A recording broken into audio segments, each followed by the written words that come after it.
But I think Opie had an edict he laid down. He didn't want to hear Uncle Paul. Yeah, well, I don't want to say Ope changed like it's for the worse, but Ope was evolving because he got married and he had a kid, and then he had a second kid, and some of his perception and his values were changing, and the Uncle Paul thing just was not sitting right with him. Come on, it got to the point where if Jim, like if you're live, if stuff goes out live over the air, you just go with it. But sometimes if a broadcast doesn't want it, it's edited out for the packaged version. Sure. Right. So if you're pre-taping something, you cut it out, and then when you put out the new version of it, it doesn't include that.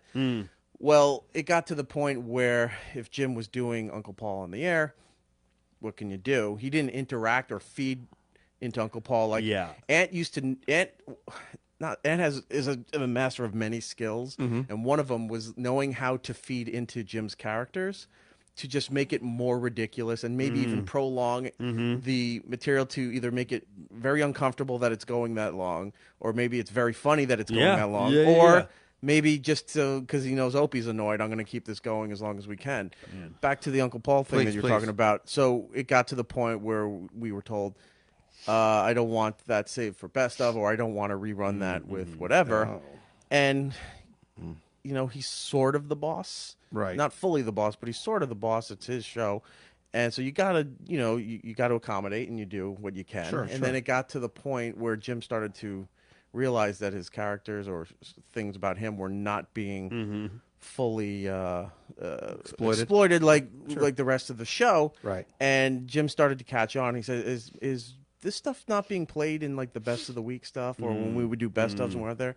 And I would tell him, yeah.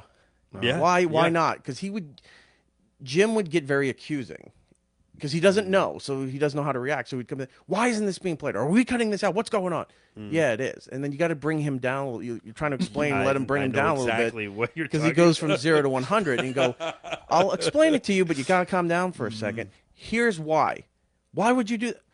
Why wouldn't I do it? You want to tell him that why aren't we playing this stuff? This is what I have to do, because not only doing their show, I was also overseeing the operations for the channel, the secondary shows that we had on the weekend. There was a lot to do. Sure. And I was dealing mostly with management as the liaison between them and them, because the management didn't want to talk to them. They wanted to talk to us to relate to them. They didn't want to deal directly when there was a problem.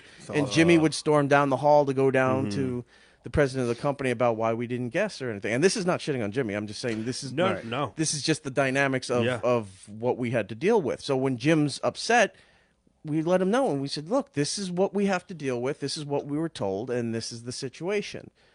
He wasn't happy about it, obviously, and I mean, everyone likes Jim's character. Yeah, you don't want to be. So when you have to kind of self-police, like they can go one and done, and then I would save everything, but it's like I'm not saving this stuff because it's amazing material. Yeah, it's funny stuff. But you have to do what you have to do, and then they have to. That's another thing too. All three of them didn't really talk when they needed to talk to each other. They talked on the air about everything else but what they needed to talk about, and that's where problems happen, because there's no communication between the three, and then you have to deal with situations like this.